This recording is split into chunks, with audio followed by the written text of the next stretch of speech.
भैया तो के जाए के चाहत रहा पार्टनरी सीट में। और गीत के लिखे वाला हमारे गुरु जी माननीय प्यारे लाल कबीर जी। 4 लाइन हमारे बदे गुरु जी लिखे नवरात्र के महीना में देवी गीत हम गाइला। तो हमारे गुरु जी हमारे बदे लिखलन जो गीत के निरहुआ जी लाइन कैलन और ये गीत के फिल्म में डाला गल दोनों को रूप चेंज हुए। हमारे बदे क्या लिखे मास्टर साहब गुरु जी के बजाय बताइए।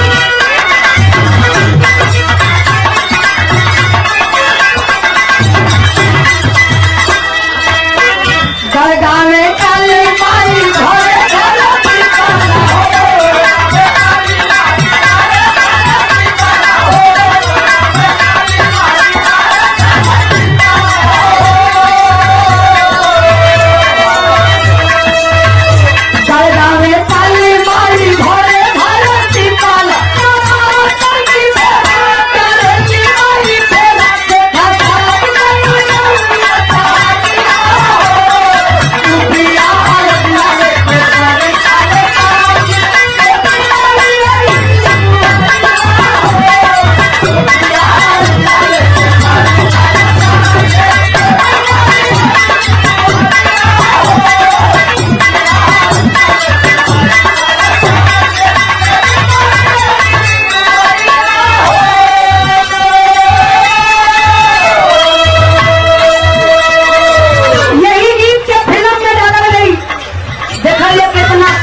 अश्लील शब्द ना रही कोनो ऐसा गीत ना रही जो आप लोगों के बैठे में यहाँ मजबूर कर दे। एकदम बढ़िया साफ बात रही। फिल्म का गीत बा लेकिन कितनी साफ गीत बा। एक पति पत्नी के बीच के रिश्ता का होके के चाहिए का होके के चाहिए।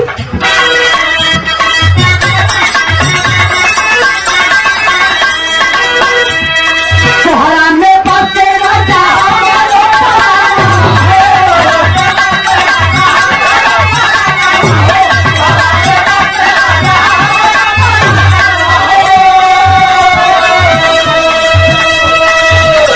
दिन देखी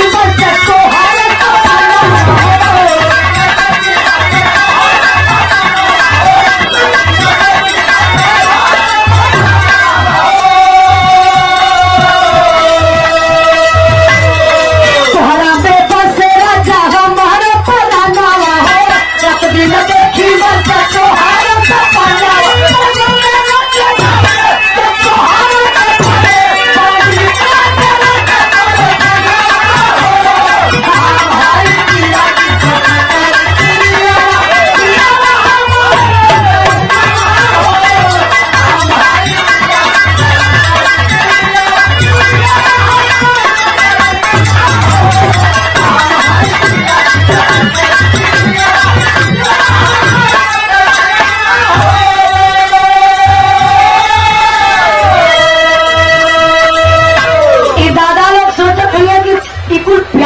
कौन बात कैले हो सोचत ना हमारे। हाँ बहुत दादा लोग नाइकी पुरन की दोनों चलावत हुए क्या चलावत हुआ। अरे ये गीतिया और था। हाँ जब से मोबाइल चलन हुआ तब से दादा लोग नाइकी पुरन की दोनों गीत के यूज करे थे। ये लोग समझ जाते हुए पप्पू भैया ये लोग प्यार करत रहे। ये लोग लेटर से काम चलावे। हाँ सही बात है। जे बुढ़ऊ दादा पढ़ा रहे पहले जाना थी इतना पढ़ा लिखा लोग कम रहे कि एक जने के गांव में पढ़ले हो तो पूरे गांव को लोग जुटे उनके यहाँ लेटर लिखवावे जाए। बेटवा पत्रो प्रदेश में रहा तो बड़ा बड़ा लोग लेटर भेज दे। अजय अनपढ़ गवार दादा रानू का करता उस शिवानी खुरपा से निशान मार चल काहे बदे जाको हर हरी बैठल हो मार करेगा का दादा लोग कहीं को अब आप लोग सब्जी में लगा पहले शुरुआत ये लोग कहीं हो। अच्छा जब डीजे में गीत बजाई तो उस समय हम मुंबई में रही एक हमारे गाना का रिकॉर्डिंग रहा खेसारी भैया जी अलन तो हमारे गुरु जी के कहा गुरुदेव खेसारी भैया कलन गुरुदेव कुल भाई बदल लिख देखबा हमारे बदे ना लिखाई का हमारे गुरु जी का कलम उठल यही खत्म। और गुरु जी ये लिखल कि दिनेश में एक दुल्हन अपने दुल्हा के जान से ज्यादा मानत रह अब खेसारी वाले दुल्हा के क्या करत रहा है? ओके ना करत रहल अपने भौजाई के सही कबल पूरा करत रहा है। काहे ना बुरा करे भैया हाँ भाई कमजोर है तो अगर पूरी मदद हो चाहिए। बात एकदम सही कारण 100% सही बात है भाई अगर कमजोर बा रुपया पैसा से रुपया पैसा से ना तो फिर शरीर से नहीं रुपया पैसा से अगर कमजोर बा तो मदद होके के चाहिए पैसा के मेहरारू बर्दाश्त ना करली बाबू कोनो मेहरारू बड़ा परेशान बा अपने मर्द के गरियावत बा कैसे मास्टर साहब देखा भोजपुरिया भाषा ही बा वो मेहरारू गाड़ी भी देत बा बड़ा अच्छा लगत बा कैसे आप डॉक्टर संजय शर्मा जी आपके तरफ से भैया 100 रुपया का ना पापड़ी वाली ना क्या रुपया हाँ भाई 500 एकदम कंफ्यूज हो गई है देखिए ये जीएसटी वाला ये सब कंफ्यूज हो बनी कि जब सही कुल नोट चल गए तब से हम लोगों को दूरदर्शन है एक संजय डॉक्टर आप डॉक्टर साहब की तरफ से 500 रुपए का पुरस्कार बहुत बहुत प्रणाम आशीर्वाद का चाह रही सब भाई की नमस्ते प्रणाम भैया देखा डॉक्टर साहब के हम बहुत बहुत प्रणाम कर बनी सेकेंड गार्ड छोटका भगवान होलन इंसान का आधा जिंदगी डॉक्टर लोगन के हाथ में होला कि आदमी मरद रहे तब वो इंजेक्शन लगा के लोग पैसा ले लेला। हाँ आखिरी 60,000 वाला लगा। और 1 रुपए का पुरस्कार भोलू शर्मा पंकज भैया का छोट भाई अजगरा के धरती से 1 रुपया का पुरस्कार बहुत बहुत दाम कहना बा सारे भैया मेरे गुरु जी लिखलन क्या लिखलन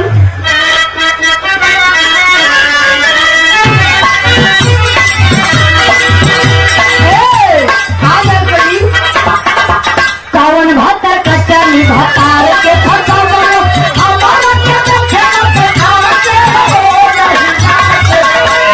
नहीं ना से हम से जिया रहा सवाल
आप लोग हंस कुड़वा दबा कर मतलब कुछ नहीं निकले। तो अभी विराह का शुरुआत बा, कुछ जौने अवसर पर हम सब भाई यहाँ उपस्थित भरवानी, कोई उपलक्ष्य गीत होना बड़ा अनिवार्य बा। अगर हम लोग दो कलाकार भी हैं तो 10 मिनट के टाइम आप लोग केवल जा एक छोटा सा प्रसंग यहाँ रामायण के पाठ बैठल रहा, गृह प्रवेश के उपलक्ष्य बा। आज तो बड़ा प्रवेश हो गया, लेकिन गृह प्रवेश हम बताइए ना बाबू, इंसान के जिंदगी में 3 चीज की बहुत बड़ी आवश्यकता पड़ती है। रोटी, कपड़ा, एक पागल से मिला। रोटी, कपड़ा, मकान, ये 3 चीज इंसान के जिंदगी में बहुत महत्वपूर्ण है।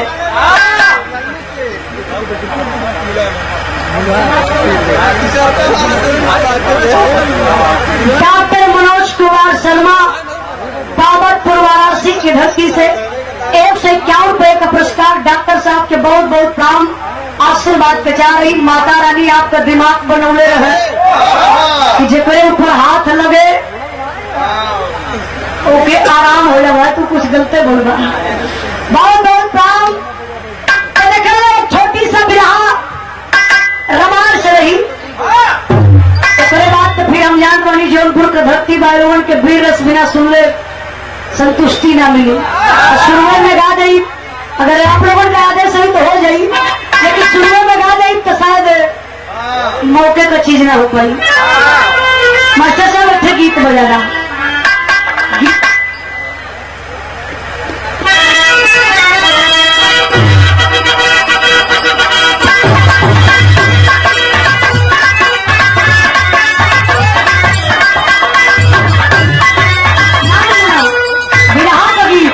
विरहा का गीत यही तो शुरू करी है।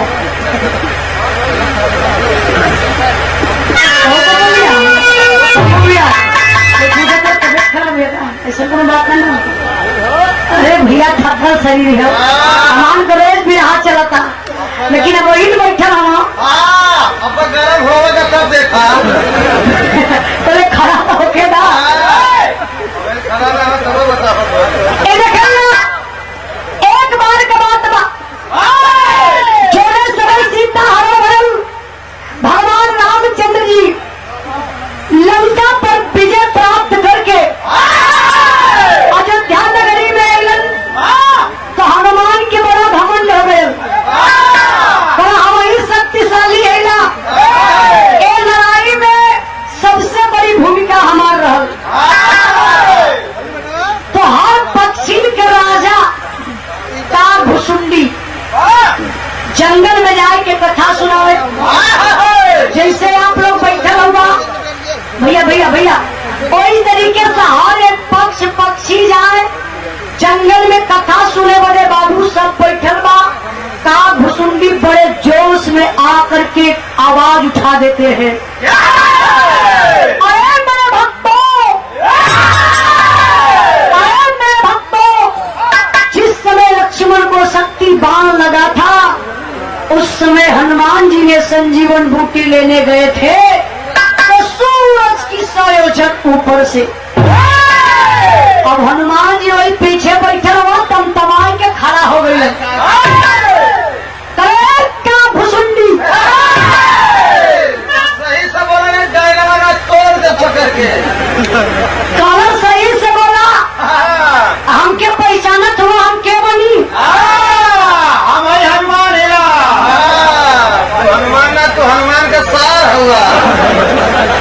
कारण कि हम हनुमान जौने समय लक्ष्मण के शक्तिमान लगल तो हम गई तो सूरज से मिल के गई। इतना अन्याय झूठ बोलत हुआ, गुस्सा में लाले बाबू हनुमान कैलन का एक लाइन गीत लगल बा। बड़े भैया पप्पू यादव जी, बबलू बबलू बबलू इनकर मास्टर साहब का मशीन है। आज 2 दिन से बाबूजी मशीन चलावत कान का मस्ती मिलकर घरे लगे बड़ा डिस्टर्ब चला हुआ। बबलू यादव 1 रुपया का पुरस्कार। बहुत बहुत काम बबलू भैया, मेरे बोलने में गलती हो जाई। क्या पर पैसा ले जाओ भाई नहीं, हम सही कदम ना वैसे बता देना, नाम बढ़िया होगा। तो ये गीत के लाइन में वैसे कौन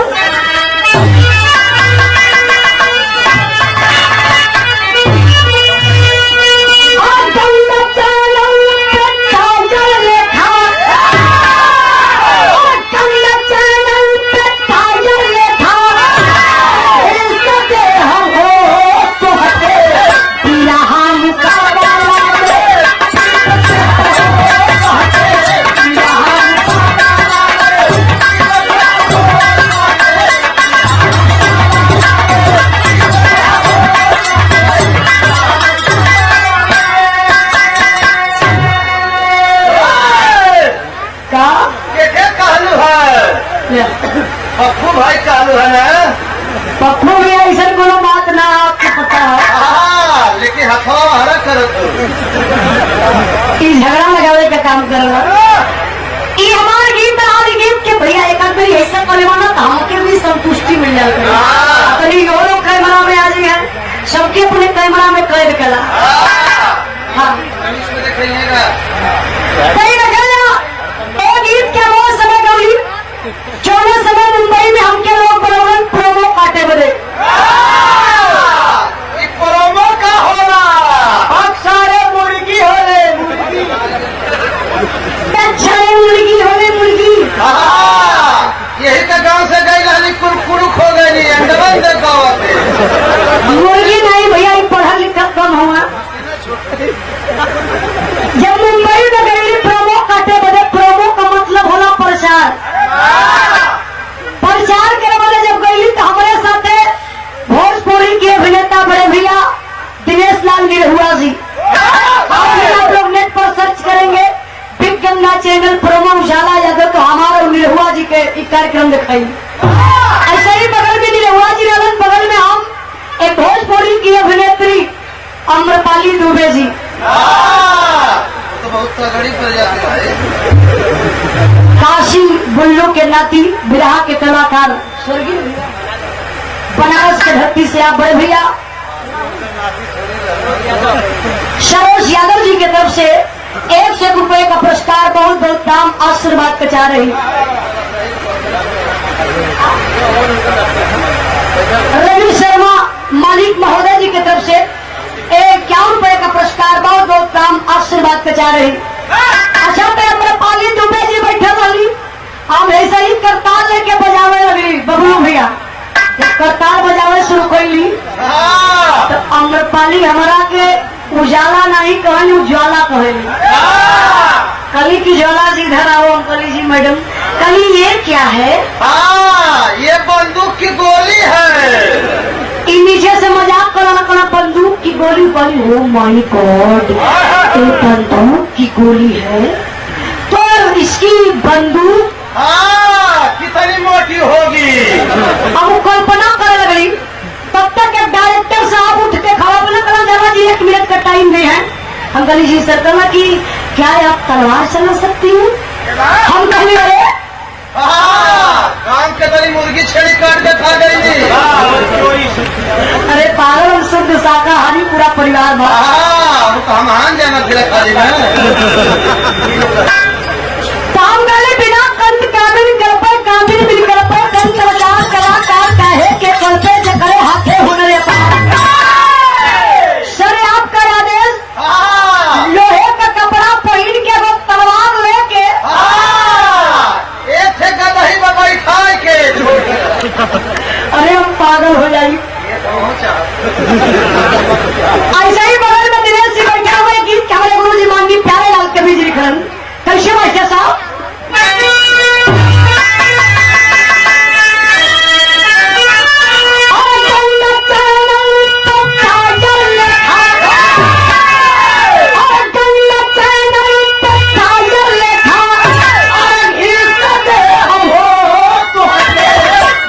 हम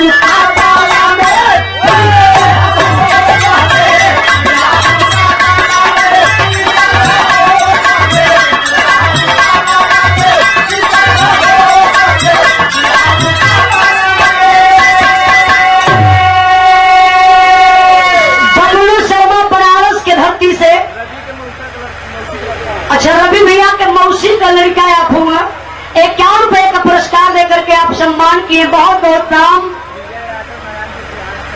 आप विजय यादव नारायणपुर के धरती से। अच्छा, वहाँ ऐतिहासिक कार्यक्रम भी होता है।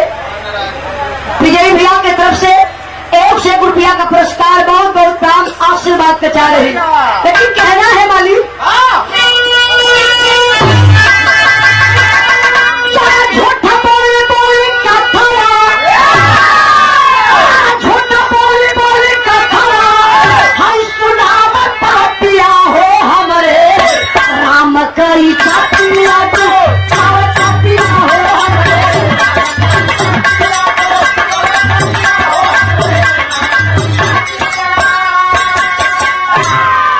अच्छी टपार साथी की है